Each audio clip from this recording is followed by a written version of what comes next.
Thank you all very much.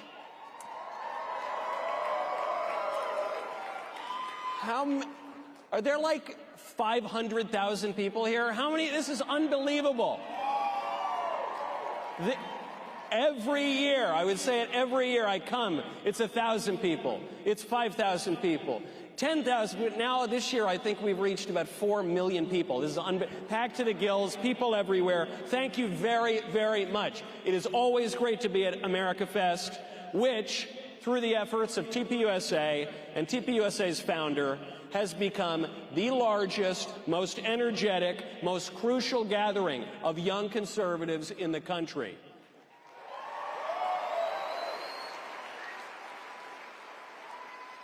AmericaFest is always a highlight of the year on the American right. It has to be if we're going to sneak away from our families and abandon the kids right before Christmas. It is always got to be, and it always is, fabulous. It's especially important, however, for us all to be here this year to pay tribute to our great friend, Charlie Kirk.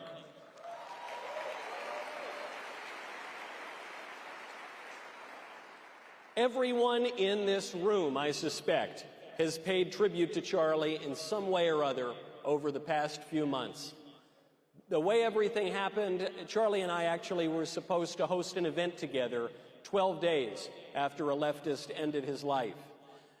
Many more events followed. Charlie, as you all know, had a lot of friends. He had roughly 30 or 40,000 friends, I think, actually many more than that. They came in and they helped to finish that tour as well. Amid all of the tributes, people have praised Charlie's debate skills. It was very unfortunate to be on the wrong side of Charlie debating. He was very good at it. They praised Charlie's ability to fundraise, his power to motivate voters, and, in the words of the White House Chief of Staff, to make the winning difference in the presidential election.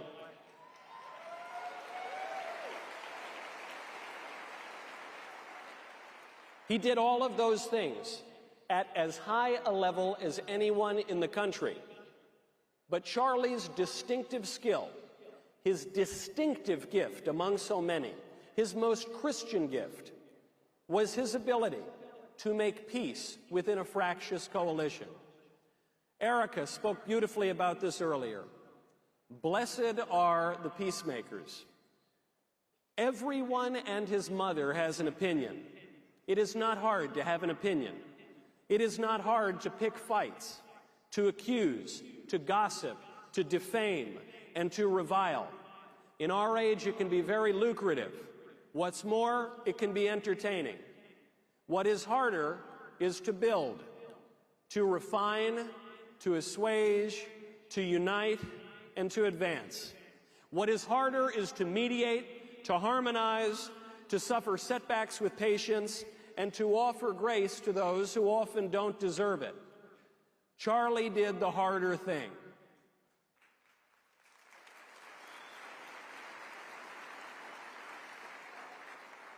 Why did he do it? Why did he do any of it? Ultimately, he would say it was for his faith in Christ. Politically, he did the harder thing because he knew we had to win. Charlie was a great debater, but he understood that politics is not debate club. There are real threats, real costs to losing. There are real goods to be won. And there is a real chance that we can win if we are willing to sacrifice some pride and put in the often thankless work of keeping a team or an army together moving down the field. This is the last event that Charlie will have left us. That hit me this morning and as I was flying out here. This is the last one. He planned out his tour, he wrote his book, and this is the last one. The people on this stage, and the many more people in the seats, all of you, you are the people that he invited. This is the team. This is the army, right here. You might not like some of the people that he brought onto the team. You might prefer that he invited some people that he excluded from the team. But this is it. And whatever you think, the leftists who perpetrated, excused, justified, and celebrated Charlie's assassination make no distinctions between any of us, any of the people in this room. We are all the same to them.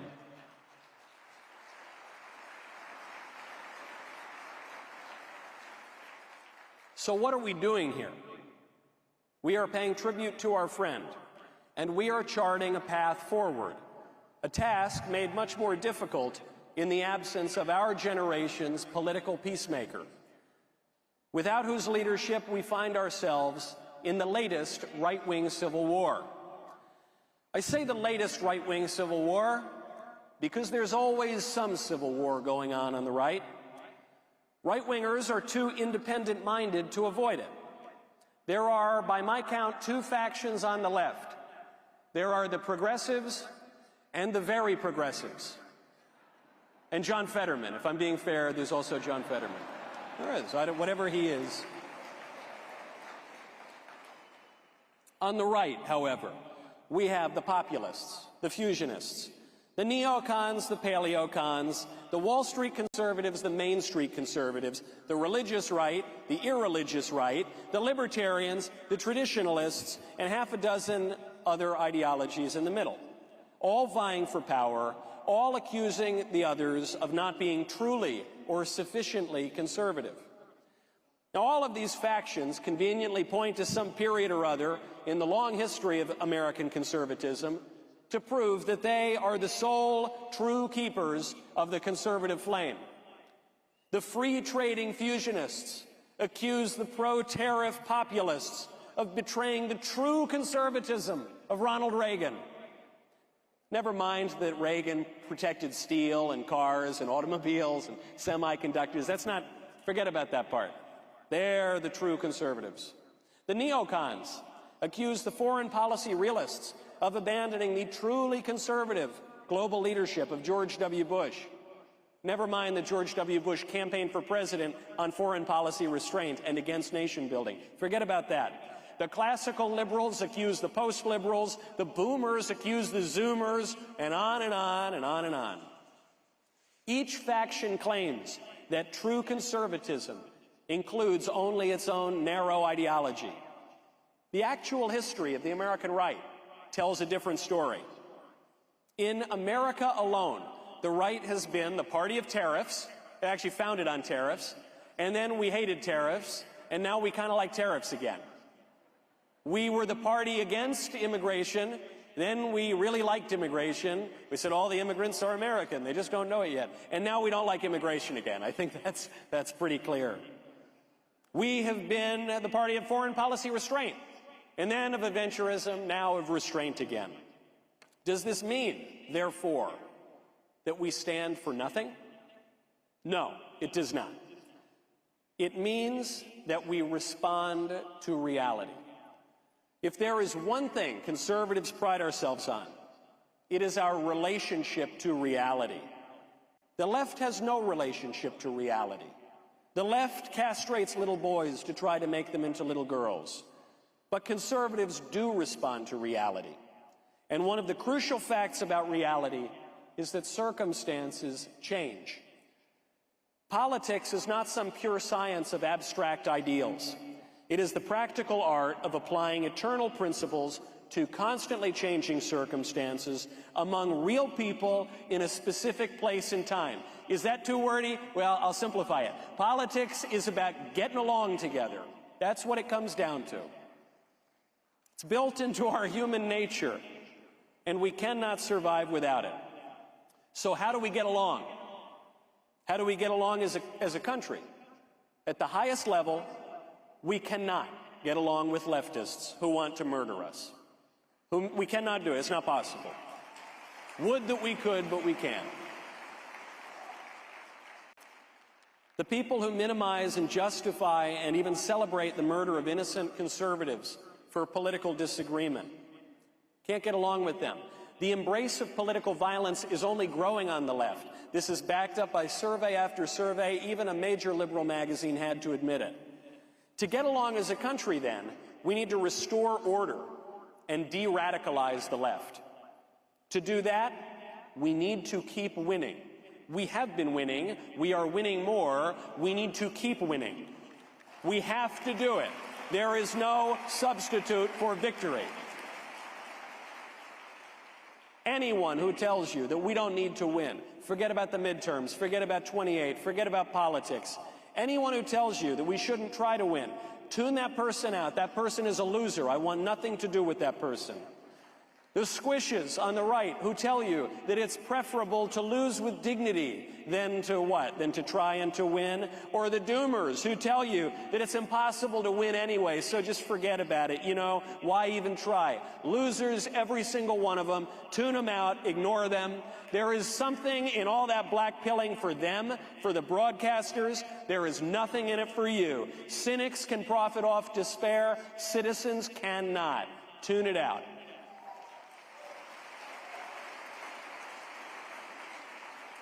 We need to win. Have I been clear about that? We need to win.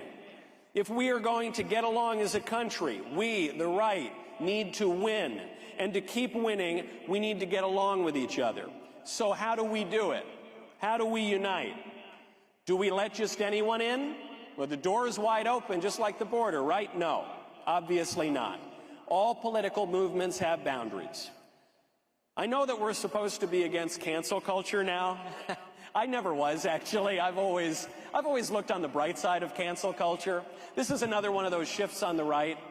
Before we were the party of absolute free speech, anything goes, we were the party of Joe McCarthy. We were the party of canceling communists. We were the party of standards. I think standards are very good and very conservative. So no. We don't just take anybody in. Some things are out of bounds. Injustice, cruelty, vulgar hatred on the basis of race or sex or religion. Not only are those things wrong in themselves, they're politically toxic.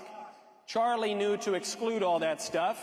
You don't build a winning coalition with a reviling spirit. Fair enough. Some qualities are non-negotiable.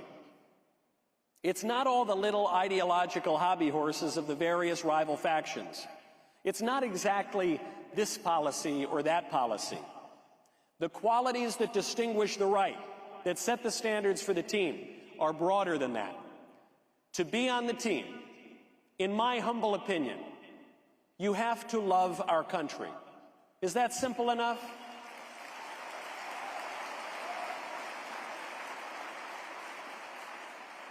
Many on the left today seem to hate the country. Leftists burn the symbol of the country. They defame the people who built the country. They seek to fundamentally change the country, weaken the country, surrender the country and all of its supposedly stolen land. Those people are not on my team. If you love this country, if you want this country to succeed and get stronger and flourish, you know what? You're on my team. We're on the team together.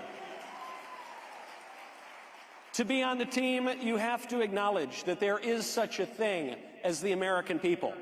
We're not just an idea floating in outer space. We are a real people with a real historical lineage and a real historical destiny. We came here on the Mayflower, which is a great cigar brand, by the way. We came here, thank you. We came here on other ships as well. We landed at Plymouth and Jamestown.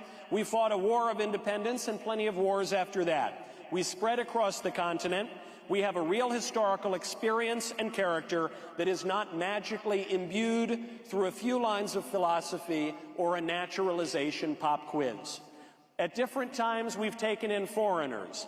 When it's worked, those foreigners have come to act and talk and even look like us.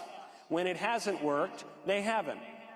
If you prefer the flag of some other nation, the customs and habits of some other people, you are not on my team. If you are and want to be a member of the American people, you are on my team. Simple as. To be on the team, you have to believe certain things.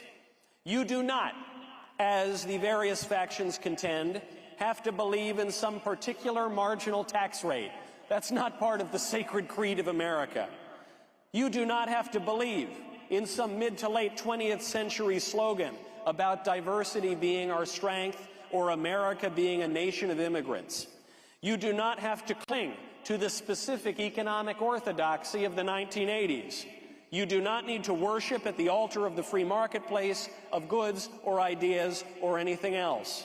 You can, I'm open to that, but the American creed, the conservative creed, is more expansive and responsive than all of that.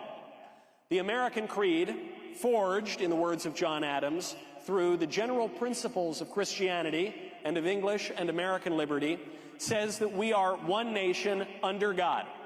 We believe that we became a nation under God's grace and according to His providence, and that we have a responsibility to cooperate with that grace according to those principles. If you reject those principles, you are not on my team. If you believe that conquer we must when our cause it is just, and this be our motto, in God is our trust, you are on my team. We are fighting together. And finally, to be on the team, you have got to be willing to sacrifice. You have got to be willing to contribute. You have got to be willing sometimes to have patience, to negotiate, to give a little of the things you want. There are plenty of people who are attracted to politics because of what it offers them: fame, money, entertainment. They'll say anything to get another view or make another buck. They don't ever help elect lawmakers. They don't ever help get policy passed. They don't ever work to get out the vote. Sometimes they even discourage civic engagement if it makes for more titillating content. I have no use for those people. Our friend Charlie was entertaining. His enterprises were profitable, and he rightly earned a lot of fame. That was not what drove him. That was not even close. For every viral debate clip that you saw, every podcast or interview that popped off, Charlie was driving countless conversations, negotiations, campaigns behind the scenes, doing everything he could to make sure the wheels didn't come off the wagon of American conservatism, that we kept moving forward, always driving toward the goal of advancing the right, improving the country, winning. Even when it was hard, even when it was thankless, even when there was risk. We are in a period of major change on the right. Unless we amend the Constitution, which is on the table, by the way, but if we don't, President Trump will probably leave office soon.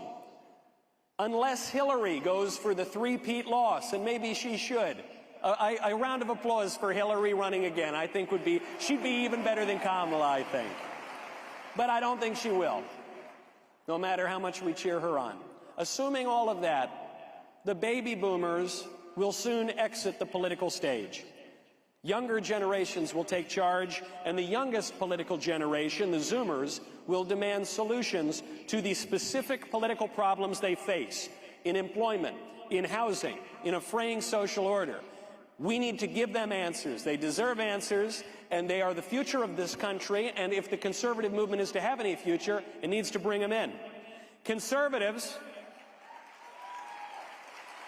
a lot of Zoomers in the audience, I see.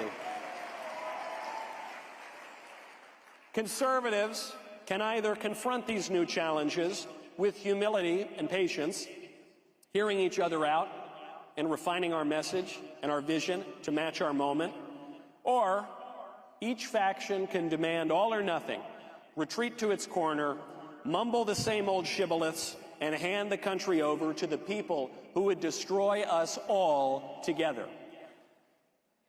The worst thing about assassination is that it works.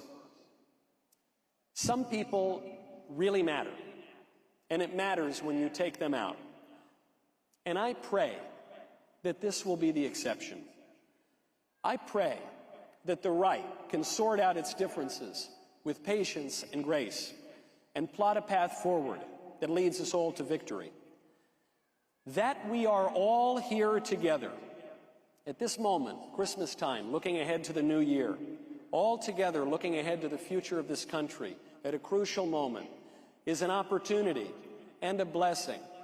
And I am reminded that. Blessed are those who mourn, for they shall be comforted. Blessed are the meek, for they shall inherit the earth.